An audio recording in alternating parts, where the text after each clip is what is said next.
ಯುಗಾದಿ ಬಳಿಕ ಈ ರಾಶಿಗೆ ಕೀರ್ತಿ, ಪ್ರತಿಷ್ಠೆ ಮತ್ತು ಅನಿರೀಕ್ಷಿತ ಧನಲಾಭ ಪ್ರಾಪ್ತಿ.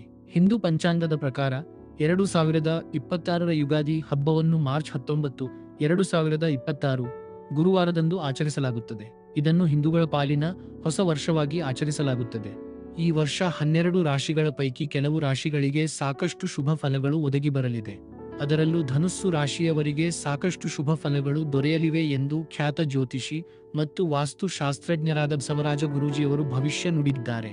2026ರ ಪರಾಭವನಾಮ ಸಂವತ್ಸರದ ಯುಗಾದಿ ವರ್ಷದ ಧನುಸ್ಸು ರಾಶಿಯ ಸಮಗ್ರ ಫಲಾಫಲಗಳನ್ನು ವಿವರಿಸಿದ್ದಾರೆ.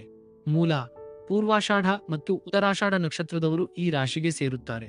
ಗ್ರಹಗಳ ಸಂಚಾರವನ್ನು ಗಮನಿಸಿದಾಗ ರಾಶ್ಯಾಧಿಪತಿಯಾದ ಗುರು 7ನೇ ಸ್ಥಾನದಿಂದ 8ನೇ ಸ್ಥಾನಕ್ಕೆ ದುಸ್ಥಾನಬಾಯ್ ಅಷ್ಟಮ ಸ್ಥಾನ ಸಂಚಾರ ಮಾಡಲಿದೆ.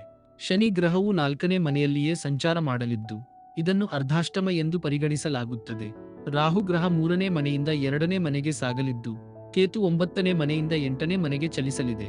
ಈ ಗ್ರಹಗಳ ಸ್ಥಾನಪಲ್ಲಟದ ಹೊರತಾಗಿಯೂ ಧನುಸ್ಸು ರಾಶಿಯವರು ಭಯಪಡಬೇಕಾದ ಅಗತ್ಯವಿಲ್ಲ ಎಂದು ಗುರೂಜಿ ಸ್ಪಷ್ಟಪಡಿಸಿದ್ದಾರೆ.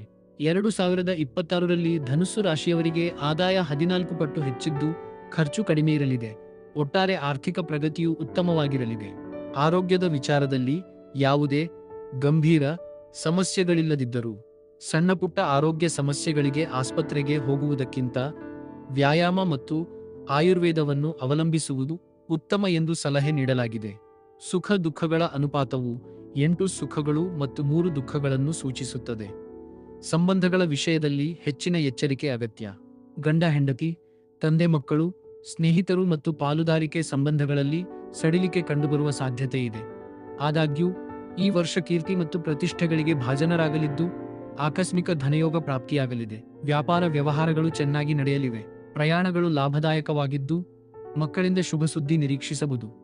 ಹಳೆಯ ಬಾಕಿಗಳು ವಸೂಲಿಯಾಗಲಿದ್ದು ಅಧಿಕಾರಿಗಳಿಂದ ಉತ್ತಮ ಸಹಕಾರ ದೊರೆಯಲಿದೆ. ವಾಹನ ಚಲಾಯಿಸುವಾಗ ಎಚ್ಚರಿಕೆ ವಹಿಸುವುದು ಉತ್ತಮ. ಭೂ ವಿಚಾರಗಳಲ್ಲಿ ಲಾಭ ನಷ್ಟಗಳು ಸಂಭವಿಸಬಹುದು. ಅತಿಯಾದ ಹಣ ಹರಿದು ಬಂದಾಗ ಯೋಚಿಸದೆ ಹೂಡಿಕೆ ಮಾಡುವುದು ನಷ್ಟಕ್ಕೆ ಕಾರಣವಾಗಬಹುದು. ಸರ್ಕಾರಿ ನೌಕರರು, ರೈತರು, ವಿದ್ಯಾರ್ಥಿಗಳು, ವಿಶೇಷವಾಗಿ ಮಹಿಳಾ ವಿದ್ಯಾರ್ಥಿನಿಯರು ಮತ್ತು ಗುತ್ತಿಗೆದಾರರಿಗೆ ಈ ವರ್ಷ ಶುಭಕರವಾಗಿದೆ. ವಿದ್ಯಾರ್ಥಿಗಳು ಸ್ವಾವಲಂಬಿಗಳಾಗಿ ಹೊಸ ವ್ಯಾಪಾರ ಅಥವಾ ಸಂಸ್ಥೆಗಳನ್ನು ಸ್ಥಾಪಿಸಲು ಪ್ರಯತ್ನಿಸಬಹುದು. ವಿದೇಶ ಯೋಗವೂ ಕೂಡಿ ಬಂದಿದೆ. ಆದಾಗ್ಯೂ ಮಕ್ಕಳ ಆರೋಗ್ಯ ಮತ್ತು ವಾಹನಕ್ಕೆ ಸಂಬಂಧಿಸಿದ ಸಣ್ಣಪುಟ್ಟ ಕಂಟಕಗಳು ಸ್ವಲ್ಪ ನೋವನ್ನುಂಟು ಮಾಡಬಹುದು. ಕಾನೂನು ವಿಚಾರಗಳಲ್ಲಿ ಶುಭ ಯೋಗವಿದ್ದು ವರ್ಷದ ಕಡೆಯ ಭಾಗದಲ್ಲಿ ಕೆಲವರಿಗೆ ಸ್ಥಾನಪಲ್ಲಟ ಅಥವಾ ಮನೆ ಕಟ್ಟುವ ಯೋಗವಿದೆ. ಆದಷ್ಟು ಸಮಾಜ ಸೇವಾ ಕಾರ್ಯಗಳಲ್ಲಿ ತೊಡಗಿಸಿಕೊಳ್ಳುವುದು ಉತ್ತಮ. ರಾಜಕೀಯ ವ್ಯಕ್ತಿಗಳಿಗೆ ಈ ವರ್ಷ ಅಷ್ಟು ಶುಭಕರವಾಗಿಲ್ಲ. ಹಣ ವ್ಯಯವಾಗುವ ಸಾಧ್ಯತೆ ಇದೆ. ಪಶ್ಚಾತ್ತಾಪ ಮತ್ತು ನೀರಸ ಮನಸ್ಥಿತಿ ಹೆಚ್ಚಾಗುವ ಸಾಧ್ಯತೆಗಳೂ ಇವೆ. ಸಂಬಂಧಗಳಲ್ಲೇ ವಿವಾಹ ಯೋಗ ಕೂಡಿಬರುವ ಸಾಧ್ಯತೆ 2026ರ ಪರಾಭವನಾಮ ಸಂವತ್ಸರದಲ್ಲಿ ಇರಬಹುದು.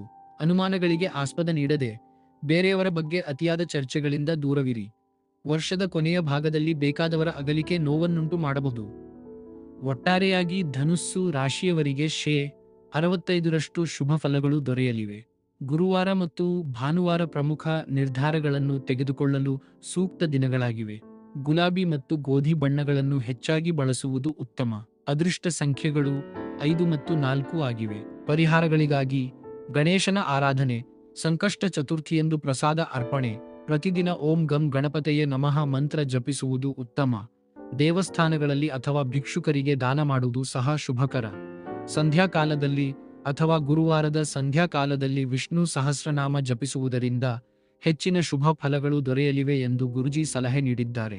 ಡಾಕ್ಟರ್ ಬಸವರಾಜ್ ಗುರೂಜಿ, ವೈದಿಕ ಜ್ಯೋತಿಷಿ 9972848937